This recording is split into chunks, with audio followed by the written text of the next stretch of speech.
I'd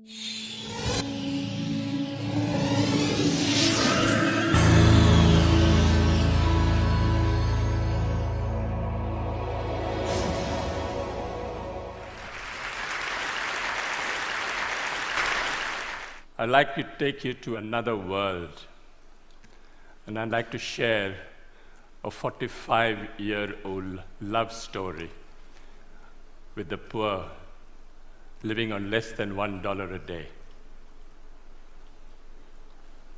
I went to a very elitist, snobbish, expensive education in India, and that almost destroyed me. I was all set to be a diplomat, teacher, doctor, all laid out. I don't look it, but I was the Indian national squash champion for 3 years. The whole world was laid out for me. Everything was on my feet. Could do nothing wrong. And then I thought, out of curiosity, I'd like to go and live and work, and just see what a village is like. So in 1965, I went to what is called the worst Bihar famine in India, and I saw starvation, death, people dying of hunger for the first time. Changed my life. Came back home, told my mother, I'd like to live and work in a village. Mother went into a coma. What is this? The whole world is laid out for you, the best jobs are laying out for you, and you want to go and work in a village? I mean, is there something wrong with you?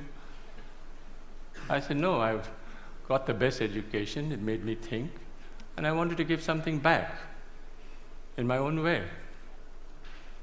What do you want to do in a village? No job, no money, no security, no prospect. I said, I want to live and dig wells for 5 years. Dig wells for 5 years? You went to the most expensive school and college in India and you want to dig wells for 5 years? She didn't speak to me for a very long time because she thought I'd let my family down. But then I was exposed to the most extraordinary knowledge and skills that very poor people have, which is never brought into mainstream, which is never identified, respected, applied on a large scale. And I thought I'd start a barefoot college only for the poor. What the poor thought was important would be reflected in the college. Went to this village for the first time. Elders came to me and said, are you running from the police? I said, no. You failed in your exam? I said, no. You didn't get a government job? I said, no. What are you doing here? Why are you here? The educational system in India makes you look at Paris and Delhi and Zurich. What are you doing in this village? Is there something wrong with you you're not telling us? I said, no. I want to actually start a college only for the poor. What the poor thought was important would be reflected in the college. So then they gave me some very sound and profound advice. They said, please, don't bring anyone with a degree and qualification into your college. So it's the only college in India where if you should have a PhD or a master's, you're disqualified to come. You have to be a cop-out or a washout or a dropout to come to our college. You have to work with your hands. You have to have a dignity of labor. You have to show that you have a skill that you can offer to the community and provide a service to the community. So we started the Barefoot College, and we redefined professionalism. Who is a professional? A professional is someone who has a combination of competence, confidence, and belief. A water diviner is a professional. A traditional midwife is a professional. A traditional bone setter is a professional. These are professionals all over the world. You'll find them in any inaccessible village around the world. And we thought that these people should come into mainstream and show that the knowledge and skills that they have is universal. It needs to be used, it needs to be applied, it needs to be shown to the world outside that these knowledge and skills are relevant even today. So the college works following the lifestyle and work style of Mahatma Gandhi. You eat on the floor, you sleep on the floor, you work on the floor. There are no contracts, no written contracts. You can stay with me for 20 years, go tomorrow. And no one can get more than $100 a month. You come for the money, you don't come to Barefoot College. You come for the work and the challenge, you come to the Barefoot College. That is where we want you to try crazy ideas. Whatever idea you have, come and try. Doesn't matter if you fail. Battered, bruised, you start again. It's the only college where the teacher is the learner and the learner is the teacher. And it's the only college where you don't give a certificate. You are certified by the community you serve. You don't need a paper to hang on the wall to show that you are an engineer. So when they said that, they said, well, show us what is possible. What are you doing? This is all mumbo jumbo if you can't show it on the ground. So we built the first Barefoot College in 1986. It was built by 12 barefoot architects who can't read and write. Built on $1.50 a square foot. 150 people lived there, worked there. They got the Aga Khan Award for Architecture in 2002. But then they suspected, they thought there was an architect behind it. I said, yes, they made the blueprints, but the barefoot architects actually constructed the college. We are the only ones who actually returned the award for $50,000 because they didn't believe us and we thought that they were actually casting aspersions on the barefoot architects of Telonia. I asked a forester, high-powered, paper-qualified expert. I said, what can you build in this place? He had one look at the soil and said, forget it, no way, nothing can work. No water, rocky soil. I was in a bit of a spot, and I said, okay, I'll go to the old man in the village and say, what should I grow in this pot? He looked quietly at me and said, you build this, you put this, and it'll work. This is what it looks like today. Went to the roof, and all the women said, clear out. The men should clear out because we don't want to share this technology with the men. This is waterproofing the roof. It is a bit of jaggery, a bit of urine, and a bit of other things I don't know, but it actually doesn't leak. Since 1986, it hasn't leaked. This technology, the women will not share with the men. It's the only college which is fully solar electrified. All the power comes from the sun. 45 kilowatts of panels on the roof, and everything works out of the sun for the next 25 years. So long as the sun shines, I have no problem with power. But the beauty is that it was installed by a priest, a Hindu priest who's only done 8 years of primary schooling. Never been to school, never been to college. He knows more about solar than anyone I know anywhere in the world. Guaranteed. Food, if you come to the Barefoot College, is solar cooked. But the people who fabricated that solar cooker are women. Illiterate women who actually fabricate the most sophisticated solar cooker. It's a parabolic Scheffler solar cooker. Unfortunately, they're almost half German. They're so precise. You'll never find Indian women so precise. Absolutely to the last inch, they can make that cooker. And we have 60 meals twice a day of solar cooking. We have a dentist. She's a grandmother, illiterate, who's a dentist. She actually looks after the teeth of 7,000 children. Barefoot technology. This was 1986, no engineer, no architect thought of it, but we are collecting rainwater from the roofs. Very little water is wasted. All the roofs are connected underground to a 400,000 liter tank, and no water is wasted. If we have 4 years of drought, we still have water in the campus because we collect rainwater. 60% of children don't go to school because they have to look after animals, sheep, goats, domestic chores. So we thought of starting a school at night for the children. We call the night schools of Telonia. Over 75,000 children have gone through these night schools because it's for the convenience of the child. It's not for the convenience of the teacher. And what do we teach in these schools? Democracy, citizenship, how you should measure your land, what you should do if you're arrested, what you should do if your animal is sick. This is what we teach in the night schools. But all the schools are solar lit. Every 5 years, we have an election between 6 to 14-year-old children participate in a democratic process, and they elect a prime minister. The prime minister is 12 years old. She looks after 20 goats in the morning, but she's prime minister in the evening. She has a cabinet, Minister for Education, Minister for Energy, Minister for Health, and they actually monitor and supervise 150 schools for 7,000 children. She got the World's Children's Prize 5 years ago, and she went to Sweden. First time ever going out of a village, never seen Sweden, wasn't dazzled at all by what was happening. And the Queen of Sweden, who's there, turned to me and said, "Can you ask this child where she got her confidence from? She's only 12 years old, and she's not dazzled by anything."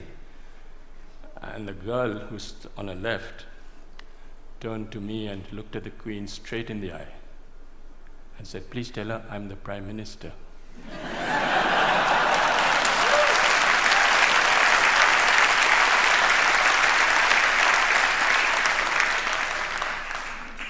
Where this percentage of illiteracy is very high, we use puppetry. Puppet is the way we communicate.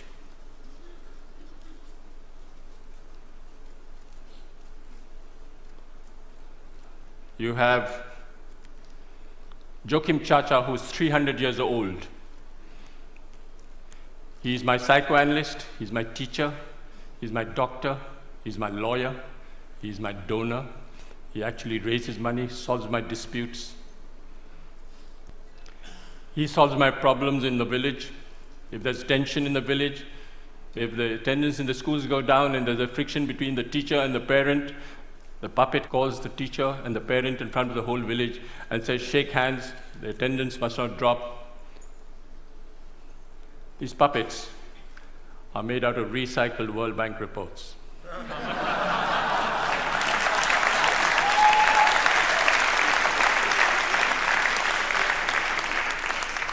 So this decentralized, demystified approach of solar electrifying villages, we've covered all over India, from Ladakh up to Bhutan.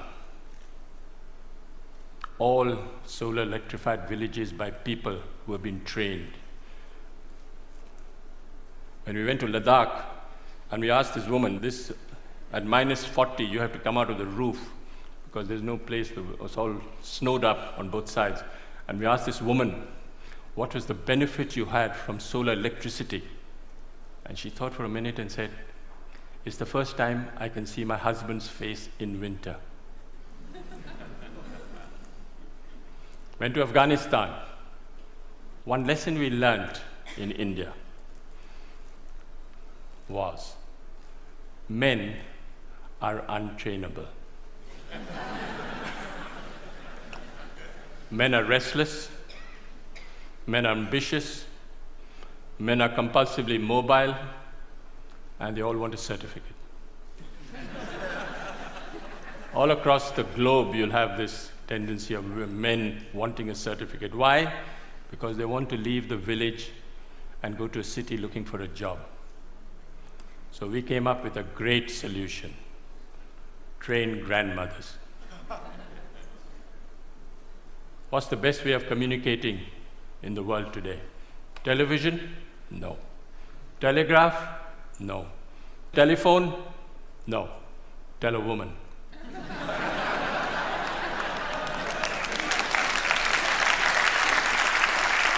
So we went to Afghanistan for the first time. And we picked 3 women and said, we want to take them to India. They said, impossible. They don't even go out of their rooms and you want to take them to India. I said, I'll make a concession. I'll take the husbands along as well. So I took the husbands along. Of course, the women were much more intelligent than the men. In 6 months, how do we train these women? Sign language. You don't use the written word. You don't use the spoken word. You use sign language. And in 6 months, they can become solar engineers.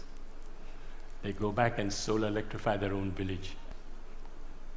This woman went back and solar electrified the first village, set up a workshop. The first village ever to be solar electrified in Afghanistan were by the 3 women. This woman is an extraordinary grandmother, 55 years old, and she solar electrified 200 houses for me in Afghanistan, and they haven't collapsed. She actually went and spoke to an engineering department in Afghanistan and told the head of a department the difference between AC and DC. Didn't know. Those 3 women have trained 27 more women and solar electrified 100 villages in Afghanistan. We went to Africa and we did the same thing. All these women sitting in one table from 8, 9 countries, all chatting to each other, not understanding a word because they're all speaking the different language. But their body language is great. They're speaking to each other and actually becoming solar engineers. I went to Sierra Leone, and there was this minister driving down at the dead of night, comes across this village, comes back, goes into the village, says, what's the story? They said, these 2 grandmothers. Grandmothers? Minister couldn't believe what was happening. Where did they go? Went to India and back. Went straight to the president. He said, do you know there's a solar electrified village in Sierra Leone? He said, no. Half the cabinet went to see the grandmothers the next day. What's the story? So he summoned me and said, can you train me 150 grandmothers? I said, I can't, Mr. President, but they will. The grandmothers will. So he built me the first barefoot training center in Sierra Leone, and 150 grandmothers are being trained in Sierra Leone. Gambia. I went to select the grandmother in Gambia. Went to this village, I knew which woman I would like to take. The community got together and said, I'll take these 2 women. I said, no, I'm going to take this woman. They said, why? She doesn't know the language, you don't know her. I said, no, I like the body language, I like the way she speaks. Difficult husband, not possible. Call the husband. Husband came. Swaggering, politician, mobile in his hand, not possible. Why not? The woman, look how beautiful she is. I said, yeah, she's very beautiful. What happens if she runs off with an Indian man? That was the biggest fear. I said, she'll be happy, she'll ring up in a mobile. She went like a grandmother and came back like a tiger.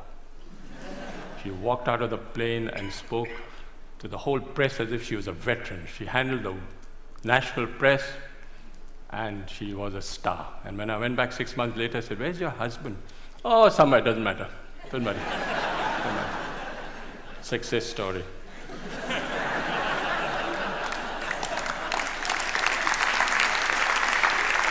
I'll just wind up by saying that I think you don't have to look for solutions outside. Look for solutions within and listen to people. They have the solutions in front of you. They're all over the world.